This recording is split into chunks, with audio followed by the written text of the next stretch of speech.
만렙 여러분 안녕하세요. 건강한 코인 투자 코코코 코인 만렙입니다. 정말 바닥을 친 건가요? 34,000달러 밑을 맴돌 때는 장기적으로야 당연히 회복을 할 것이라고 생각했지만 나름 멘탈 강하다고 생각하고 있던 저조차도 쫄려서 정말 생각이 많아졌었는데 고작 3,000달러 오른 것 뿐이고 주봉으로 봤을 때 겨우 하락이 멈추는 정도의 상황이긴 하지만 그래도 37,000달러 정도의 가격대를 보여주니까 마음이 조금 편해지긴 하네요. 제가 이 얘기하면 또야 지겹다 코인만렙이라고 생각하실 분들도 계시겠지만 세상 누구도 단기적인 코인 가격을 맞추는 것은 불가능하고 장기적 투자 관점에서는 이렇게 많은 하락이 발생된 이 타이밍이 매수를 고려해 볼 만한 적기라는 걸 다시 한번 말씀드리며 오늘 준비한 소식을 진행하도록 하겠습니다. 여러분의 구독, 좋아요 그리고 알림 설정은 코인만렙 채널을 운영하는데 매우 큰 도움이 됩니다. 여러분의 좋아요, 영상 퀄리티로 꼭 보답하겠습니다. 똑같 국제통화기금인 IMF가 엘살바도르에게 비트코인을 법정 화폐로 하고 있는 것에 지난 2021년 6월에 우려의 목소리를 내었었는데 현지 시간으로 지난 1월 24일에 다시 한번 더 우려의 목소리를 냈습니다.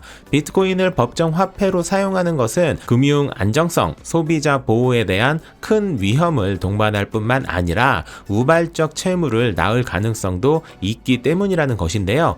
암호화폐의 방향성을 좋게 보는 저조차도 비트코인이 안정적이지 못하다는 말이 틀렸다고 이야기할 수는 없습니다. 실제 시총이 가장 크고 그나마 안정적이라고 인정받고 있는 비트코인조차도 한 달 만에 47,000달러에서 34,000달러로 28%나 떨어졌기 때문에 암호화폐는 안정적이지 못하다는 말이 나올 수밖에 없죠. 하지만 IMF의 말은 반대로 생각해 볼 필요도 있습니다. 과연 비트코인 이전에 유일하게 법정 화폐로 사용했던 미 달러는 엘살바도르에서 충분히 안정적이었을까요? 엘살바도르는 자사의 화폐인 콜론을 2001년까지 사용했었지만 제대로 사용되지 못하고 2001년 이후부터는 미 달러를 법정 화폐로 활용하고 있던 나라였습니다.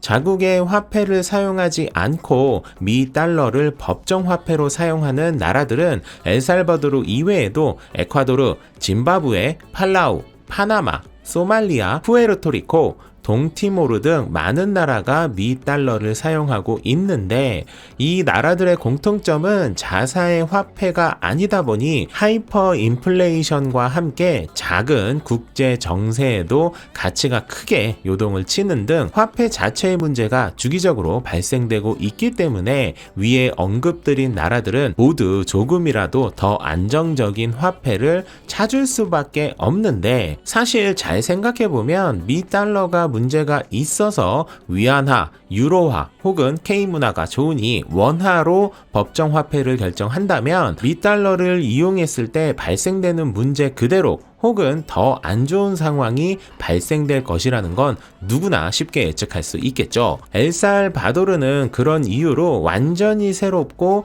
특정 국가에 의해 가치가 좌지우지되지 않는 그리고 앞으로 점점 시장이 커질 것이 뻔한 암호화폐를 선택한 것인데 IMF는 참 소름 돋게도 지난번 석가빔이 발생된 후 가격이 크게 내렸던 6월과 마찬가지로 최근 여러 가지 이유로 다시 한번 크게 내린 지금과 같이 가격이 내릴 때만 우려된다를 언급했네요.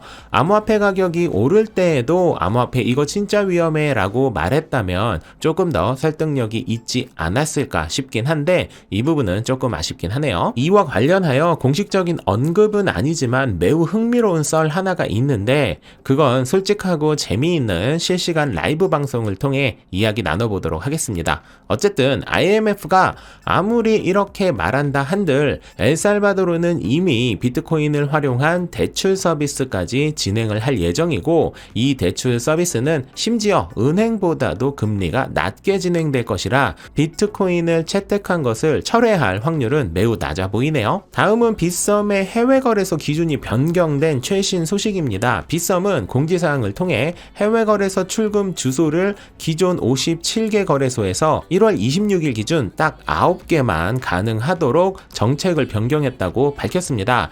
다시 말해 지금 나열하는 9개 거래소 이외의 거래소에서는 빗썸에서 해당 거래소로 출금을 하는 것이 제한됩니다. 코인베이스, 크라켄, 코인체크, 비트플라이어, 바이비트, 제미니, 코인리스트 프로, 페맥스, 비트뱅크 등 총 9개고 거래소는 향후 추가될 수 있음을 언급했는데요. 갑자기 이렇게 하루아침에 변경이 되니까 좀 당황스럽기도 하지만 의외로 바이낸스가 없어서 상당히 놀랍네요. 바이낸스에서는 코드에 개인정보를 제공하지 않아서 그런 것인지 왜 이번에는 빠지게 된 것인지는 추가 데이터나 기사가 나와봐야 정확히 알 수 있을 것 같습니다. 이 소식은 코드를 이용하고 있는 코인원, 코빗에도 동일한 기준으로 진행될 확률이 매우 크고 아마도 업비트에도 동일하게 적용될 확률 또한 낮지 않을 것으로 예상됩니다. 다른 건 몰라도 바이낸스로 출금이 앞으로도 안 된다면 꽤나 불편한 상황이 발생될 수 있을 것 같은데 조금 걱정이 되는 소식이네요. 그리고 여러분 기분 좋은 소식이 하나 있습니다. 요즘 암호화폐 시장에 뛰어들지 않은 대형 기업들이 없지 않나 싶을 정도로 대부분의 글로벌 기업들은 다 암호화폐를 건드리고 있는데요.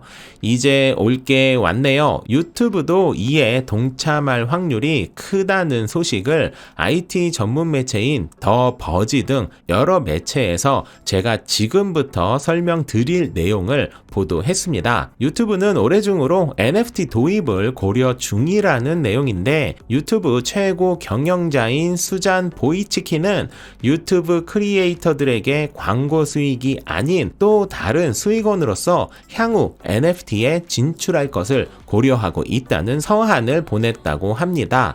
그런데 좀 의아해요. 저도 17만 그리고 4만 명의 유튜브 채널을 갖고 있는 유튜브 크리에이터인데 저는 관련 내용을 받지 못했거든요. 한국은 차별하는 건가? 수잔 보이치키는 NFT와 같은 신기술로 수익을 얻을 수 있도록 하고 이와 같은 기술들이 유튜버들과 팬들이 서로 유튜브 플랫폼에서 경험을 강화하는 데 사용될 것이라고 언급하고 특히 영감의 원천으로 웹3를 찾고 있다는 언급도 해서 웹3 코인 하나를 알려드린 저에게 크나큰 기대를 하게 만드는 언급이었네요. 유튜브는 NFT를 어떤 식으로 연결할지에 대한 구체적인 언급은 하지 않았지만 이미 몇몇 유튜버들은 인기 동영상의 소유권을 NFT로 제작해서 유튜브 플랫폼을 이용하지 않고 자체적으로 판매를 해서 큰 성공을 거두기도 했습니다. 가장 대표적인 것 중 하나가 바로 찰리 비트 미 영상인데 이 영상은 작년에 76만 달러 약 9억 원에 판매가 되었습니다. 이런 소식을 정리할 때마다 드는 생각인데 저도 뭐 하나 만들어서 판매를 해볼까 라는 생각이 들기도 해요. 사실 제가 은근히 유행어가 많습니다. 코인만랩 짱짱맨, 도지야 힘내, 쭝쭝쭝쭝쭝쭝, 아이 좋아 등등 이런 거 영상 막 만들어서 NFT로 팔고 그리고 그 수익금으로 도지 더 사고 그 이후에 도지 투더문 하면 은퇴가 가능하게 되지 않을까라는 생각이 드는 소식이었네요.